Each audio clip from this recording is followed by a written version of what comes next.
On va maintenant regarder les aspects fréquentiels. Donc par rapport au VI qu'on avait tout à l'heure où on faisait l'acquisition du son, on a rajouté un bloc mesure spectrale qu'on récupère dans fonction express, analyse et spectre.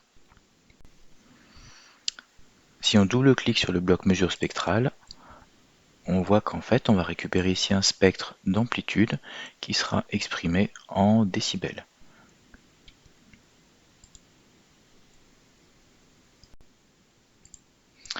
Alors on voit que l'acquisition a été configurée pour faire sur 2 secondes à 40 kHz sur une voix avec 16 bits. Donc avec le générateur, je vais envoyer un son à 1 kHz et on va regarder ce que ça donne au niveau spectral.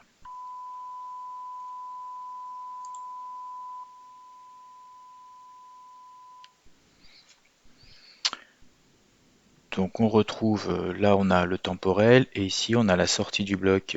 Si je double-clique dessus, on voit que c'est la sortie du bloc qui fait la FFT. Alors donc on a l'aspect, là il y a marqué temps, mais c'est une escroquerie, c'est une fréquence. Donc on le corrige tout de suite. L'axe des abscisses est ici gradué en fréquence.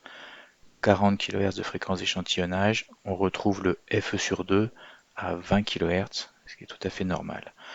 Le sinus est un sinus normalement à 1 kHz. Alors si on fait un zoom en abscisse sur le temporel, est-ce qu'on récupère bien un sinus à 1 kHz? 1,23, 1, il y a bien une milliseconde ici, on est bien un signal à 1 kHz. Au niveau fréquentiel, on va retrouver, vous avez donc 2 kg ici, donc on retrouve le 1 kHz qui est là, donc là où je mets le curseur jaune, 1 kHz, on va retrouver 2 kg, 3 kg, 5 et 7. Est-ce que les harmoniques sont importantes?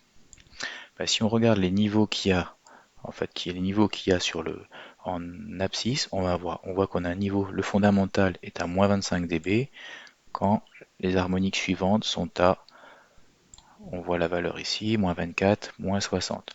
Donc on a 44 dB d'atténuation. Je vous rappelle que 20 dB d'atténuation, ça correspond à un facteur 10. Donc 40 dB, c'est 10 fois 10, ça fait 100. Donc on a plus d'un facteur 100 entre le fondamental à 1 kg et les harmoniques suivantes à 2, 3, 5 et 7 kg. Donc on a bien, en fait, on retrouve bien un sinus tout à fait correct. Dernier point que l'on va voir là-dessus, maintenant qu'est-ce qui se passe si on refait la même acquisition, mais ce coup-là en changeant la fréquence d'acquisition, et je la prends beaucoup plus basse, je la prends à 3 kg. Est-ce qu'on va voir des fréquences images ou pas?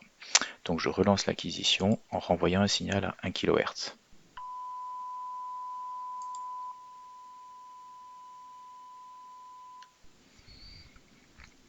Donc sur le temporel, si on regarde ici, à ce coup-là, le sinus, on a beaucoup moins de points par période du signal, mais si on regarde sur l'aspect fréquentiel, on retrouve bien le signal à 1 kHz et la coupure donc à FE sur 2 qui est ici.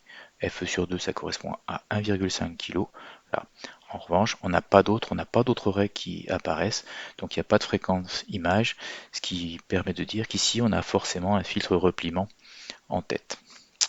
Voilà pour les aspects fréquentiels.